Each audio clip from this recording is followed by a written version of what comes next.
Good day to you, my lecturer. My name is Tsholo and And I am Goodness. We will be focusing on the play by William Shakespeare, The Tempest. Our main focus will be based on two themes that play a huge role on the play of The Tempest by William Shakespeare. The theme I chose in The Tempest that resonates with the play is power and control. This theme is very important in the play because the author shows that power is not only about ruling people, it is about controlling land, knowledge, decisions, and even other people's freedom. Through this theme, the author shows that power can be used with both good and harmful ways. That is why the play is still relevant today, especially in modern politics of South Africa. My question to you will be, which character best describes this theme? According to my understanding of this play, the character that best describes this theme is Prospero, because he controls almost everything that happens on the island. Firstly, he shows power through his magic. At the beginning of the play, he creates the storm and controls events that follow. He tells Miranda that in the storm there was so safely ordered that there is no soul, or no, not so much perdition as in hair.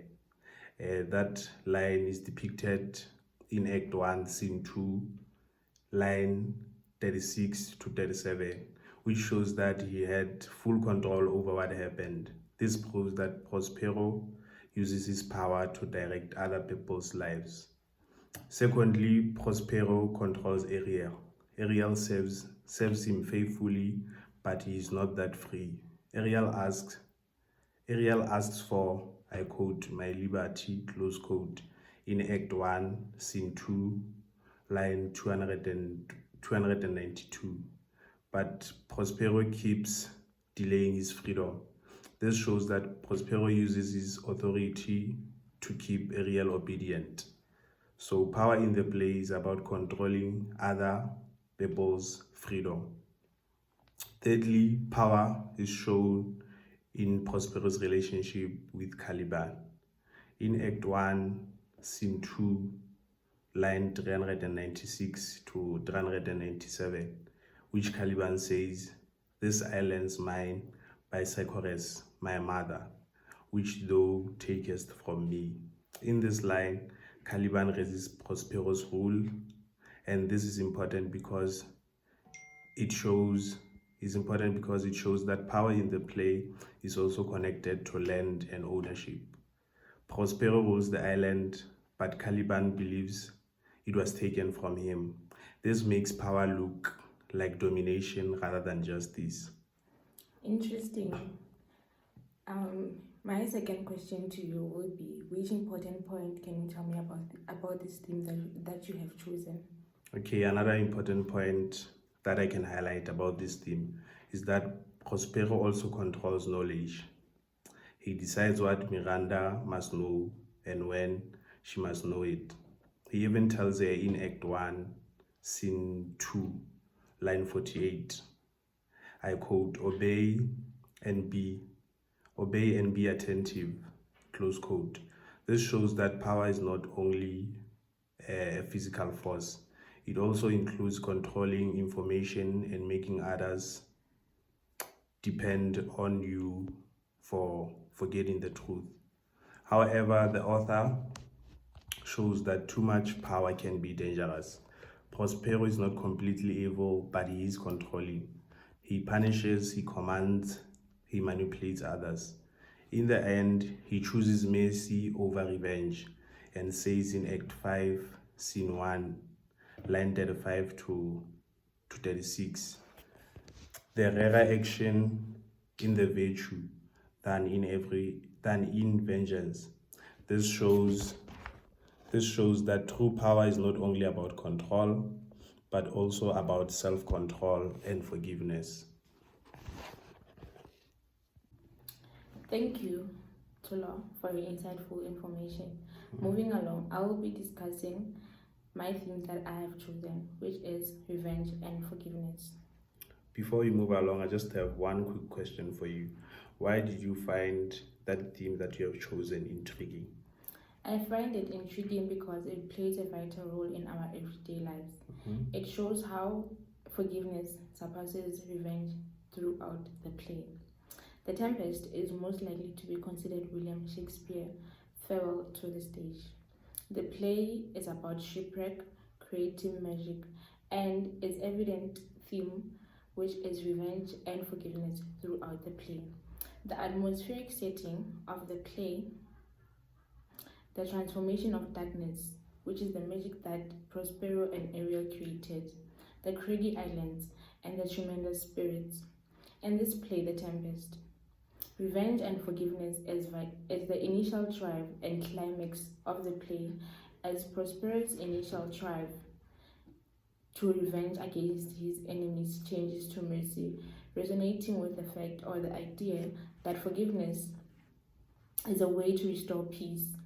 The play focuses on Prospero, whose dynamics with Ariel, a spirit, take over and control the island, and later Ariel pleas for freedom. I will depict the interconnectedness of how revenge and forgiveness in the play is depicted. Okay, Goodness. So, how does this show that forgiveness is stronger than revenge in the play? Thank you for your question. William Shakespeare explores the theme of revenge and forgiveness, as I've mentioned, and this is evident in Act 5, Scene 1. And I quote, "Though with their higher wrongs I am struck of the quick, yet with my nobler reason against my fury." Revenge and forgiveness is locked in tension together. The play begins with Prospero bent on punishing his enemies, but ends with him choosing mercy and reconciliation instead. It allows Shakespeare to explore how personal grievances can be transformed to collective healing, and moreover, the idea that strongly resonates with modern South African politics, especially the legacy of apartheid and reconciliation. Moving along to forgiveness also, in addition, the turning point comes when Prospero decides not to punish his enemies, but to forgive them. And I quote again, "The rarer the virtue than in vengeance." This moment redefines the play's moral center, that mercy replaces or succeeds revenge, allowing Prospero, his spirit servants, free himself from obsession to return to Milan without dukedom with cruelty. The final scene, which is Act 5, reinforces this by presenting the marriage of Miranda, which is Prospero's daughter, and Ferdinand, which is Alonso, the King of Naples' son, and the restoration of rule. Okay, moving along, I just have one last question for you. How do you think revenge is portrayed in the play through characters? Oh, revenge in The Tempest is shown when Prospero arrives in the island, which is 12 years before, when he was betrayed by his brother Antonio and the King of Naples. And he cultivates magical power to draw them back and to punish them. Other characters, such as Caliban, who wants to kill Prospero for enslaving him. Additionally, Antonio and Sebastian plot to murder Alonso, the King of Naples, and Gonzalo. The overlapping plot of vengeance in the play shows how revenge is seductive and yet unstable. However, drawing people into cycles of violence rather than having a resolution. In addition, we'll be covering modern day politics in South Africa.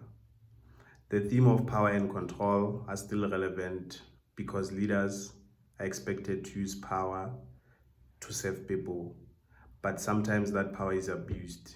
Issues such as corruption, authority of abuse, and inequality show how political power can be used rather than help citizens. Like Prospero in the play of The Tempest, leaders may hold authority but the real question is that used fairly or responsibly? With regards to the theme of revenge and forgiveness, the theme of revenge and forgiveness is also important in South African politics. South Africa's history of apartheid created deep pain and injustice. Yet, the country chose reconciliation and forgiveness rather than revenge.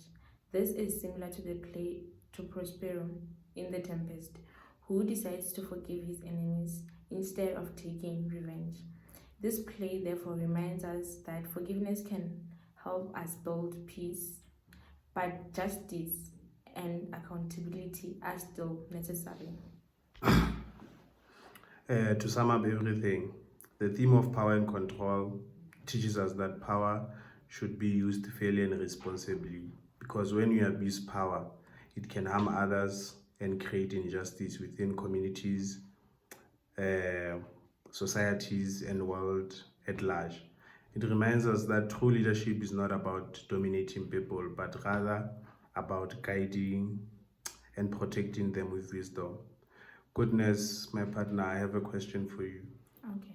What would you say you have taught yourself about with regards to the theme you have chosen of revenge and forgiveness? And how can you sum up everything with regards to what we have presented so far? With regards to the theme of revenge and forgiveness, what I've learned is that revenge and forgiveness teaches that although people may feel hurt and want revenge, forgiveness is often the better choice because it brings peace and healing. Together, these themes of power and control with revenge and forgiveness, they teach us important life lessons about responsibility, self-control, justice, and the importance of choosing peace over cruelty. Okay, our lecture, we have come to the end of our presentation and would like to thank you for your time. Thank you.